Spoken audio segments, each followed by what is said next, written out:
This is the lament. I'm sorry if I've been a bit distant lately. I haven't really been myself lately, haven't really felt myself in a while. I lost a lot this year, and I'm still struggling to fill some empty places, struggling to feel anything. I want to feel something, and yet I don't want to feel anything at the same time. All at once, I was happy once, I was whole once, I walked to the downbeat of a pulse. Now I get beat down by depression so much that death sounds more like a symphony than a snare, and too often I wonder, what kind of lullabies can a rope teach my throat? Can the reaper lull my lungs still? I just want to sleep most days. I did the whole pray thing and still ain't seen no bodies raised up, and yet I gotta raise up every single morning, tell my sheets and my comforter to get comfortable, because now I gotta go comfort her and him and the rest of the world, because there's still people who depend on me to tuck them in the courage, tell them that it's gonna be okay, that the sun hasn't set on their morning, that they're gonna make it through the night because the light is gonna rise up on the inside of their chest, give their hearts a warmth they can't even imagine, tell them that God is gonna hold their souls steady and close, when in reality, I've never felt further from him. So now I feel more like a liar than a leader, and the cold part is they gonna come back to me next week, tell me, man, God really used you to speak to me. Thank you. I'm learning how to walk in this new peace, and I'm gonna be like, I'm so happy for you. But when he gonna come see about me? I stand in rooms filled with handshakes and hugs, and it seemed like everybody just want to touch my skin, but if they felt my heart, I don't think the room ready for that kind of dark. It's like it's something crying on the inside, and they just want to be held, but it's hell trying to navigate through a black hole while trying to hold myself together. It's like gravity collapsing anxiety into itself. You want to know a fate worse than death? It's standing in a room filled with life and love, and I can't feel nothing and everything at the same time, and I just got to leave. I can't stay here. There's too many people here who depend on me, but I'm empty, and I got to leave because if they touch me, I might break, but so I gotta hold them while holding me, like even though I'm not okay, you can still be. I gotta leave because if they touch me, they can't see me like this, but I want to be seen and held, but don't touch me, you might really feel me. I gotta leave. I just need to sleep. All I have to offer you are my tears. I hope that's enough. Hands raised, eyes wide, head high. Surrender is the posture, arms down, palms forward, head bowed. Submission is the posture, palms up, shoulders free, eyes closed. Receiving is the posture, legs fatigued, voice broken, hands shaking. Uncertainty is the posture, mind weary, spine tied, cold on the inside. Depression is the posture, body tired, heart hurting, eyes flooding. Weeping is the posture. God, I wanted to kill myself today. I didn't kill myself today. And still, I wonder if I made the right decision. I know you spoke of easy yokes and light burdens, but these are no feathers on my shoulders. You spoke of mountains melting like wax before you, but my mountains are laughing at me, cackling, saying, well, your God must not think much of you, but that's okay, because we can cradle you in this valley. There are no lilies here, but you can be a marigold or a rose on the grave. Flowers die here, don't dismay, all beauty fades. Death is as natural as living, so why not lean in? Why keep breathing? I mean, you struggling for what reason? Did he even give you a reason? God, why you leave me here, tattered, wretched, still trying to walk by faith, falling between the rocks. I grow only to wither. My posture is a rotting tree. I'm ready to tumble. I'm falling leaves, and I want to leave, but this valley is starting to look more like me than me. Did you run out of space in your kingdom for me? Did you not consider your son? Don't you think I want to come home, sit at your feet, hear you tell me, hey, son, you doing a good job, and I'm so proud of you. I was never a prodigal. I didn't run from home. You released me only to leave me hanging. What manner of strange fruit am I? Did I not leave enough blood at the root? Must I bleed out everything? Didn't you say I would lack for nothing, and yet you would take everything? Why is it okay for you to watch me shatter? Eloi, Eloi, lema sabachthani. Eloi, Eloi, lema sabachthani. Do you delight in my suffering? What do you really see when you watch me bleed? Just another body to be martyred.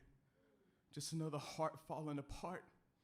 So now I'm just sitting here drinking up all this lonely, and it seemed like this cup won't pass from me, but it feels like your love just passed me, and yet still, hands raised, eyes wide, head high.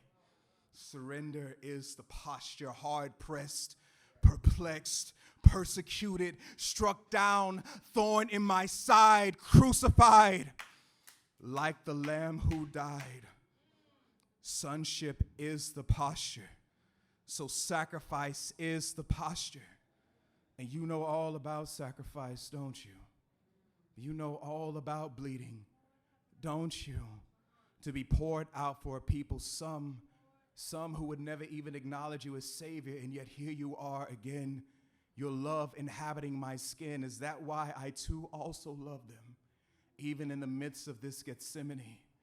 So perhaps love doesn't always look like milk and honey, and maybe that's why you've never rolled a stone in front of me. Maybe that's why this light in my chest rises with new mercies every morning, even in my mourning.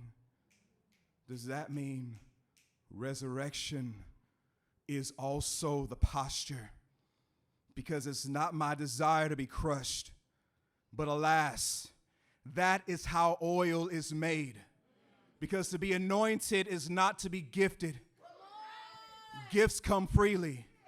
Now, to be anointed is to be pressed, often broken, and I don't desire to be broken, but alas, it is written that it's the anointing that breaks the yokes, and I want to destroy all this hurt, just like I want to see all my people set free from sorrow, sadness, and depression. So I suppose in order to understand how to break something, one must first understand what it means to be broken, and I don't break easy, so I suppose affliction will not yield its position willingly. I suppose it'll have to be taken by force, and I am a kingdom suffering violence, and a violent taken by force. They rip and pull, push, and bend. It's going to take every force you control if you think you're going to fold me. If you want to finish me, first you must place me in the valley. Strip me bare, take the light, keeping me alive. Crush it before me. Prove that your dark is heavier than my hope. Prove that this heart can sustain me in the hollow of these shadows. Make my resolve paper thin. Do everything that has already been done to kill me and fail. Do you see what's been squeezed out of me now? Hey, depression, do you see your problem now? I've seen this pit before.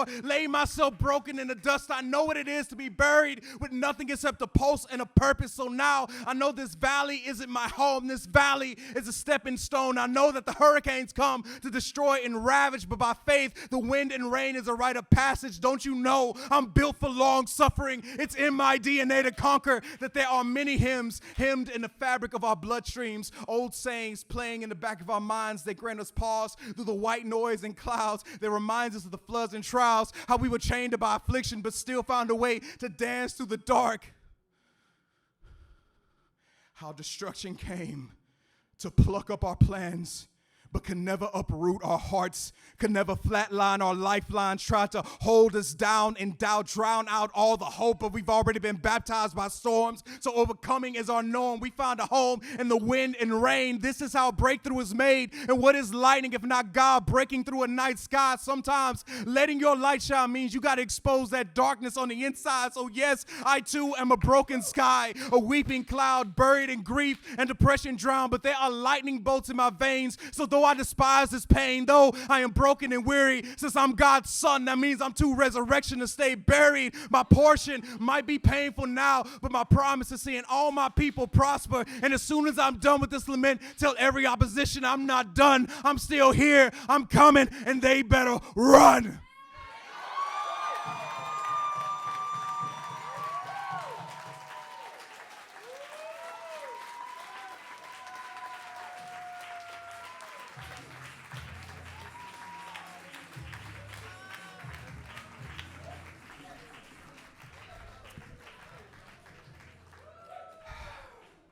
All right, let's turn the music.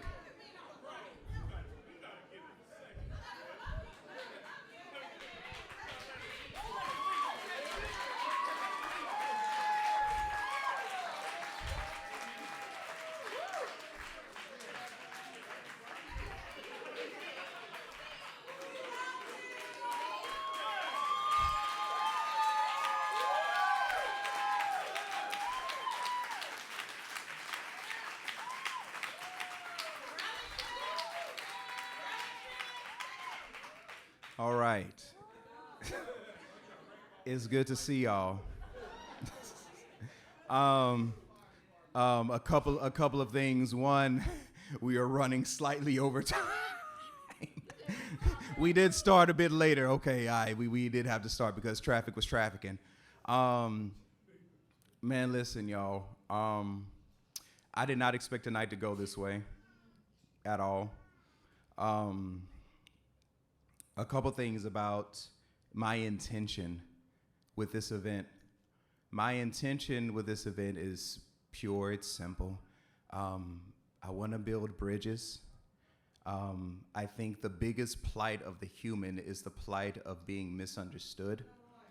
And because we are a diverse group of people, each with different backgrounds, faiths, sexual orientations, beliefs, there are a lot of different pockets of us. And what begins to happen is because we stay in our pocket so much, we develop a resentment toward everybody else in their other pocket. And when we develop those resentments, we refuse to learn about those other people.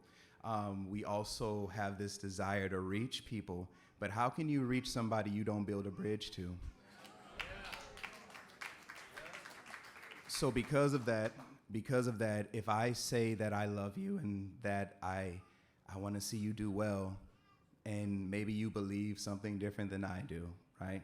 This is not a religious talk, but I mean, we've been talking about God this whole time. So it's not that. It's the fact that, man, if I want to understand you, I not only have to build a bridge to you, I gotta cross over to your side. That means that I gotta learn you. I gotta understand who you are, right? So if I expect you to come over there, I need to be able to first go to you, right? And I think that's to be said for everybody. We want to be understood, but we don't want to build a bridge. And that's crazy, right? So that's what my attempt is. If you look around the room right now, there are people who are different colors, ethnicities. There are people here who are Muslim, Buddhist, Christian. There are people who are gay, straight, in this room. And it's funny because a lot of y'all don't even realize who you're sitting next to. And I think that's a beautiful thing, that you can come in here and enjoy a poetry show together. So perhaps we aren't as different as we were made to believe. Perhaps there's some sort of connectivity that we have with each other, right? And that's my hope. My hope is that maybe you build a bridge in here with someone that maybe you don't know, or maybe somebody that you're unfamiliar with, and that you learn something. We spend a lot of time building up walls. I'm tired of walls. I want bridges. And I want y'all to understand, like, this is really my heart just in general, because we are in a world full of depression and anger and malice, but we are not a world full of hope. And hope literally starts with our communities, with us coming together, right? Regardless of what you believe, regardless of the God you worship, regardless of your ethnicity, the language you speak, or whatever, at your core, you are a human being. And we're all just trying to figure it out. We're all just trying to learn, right? So let's build some bridges. Let's get to know each other.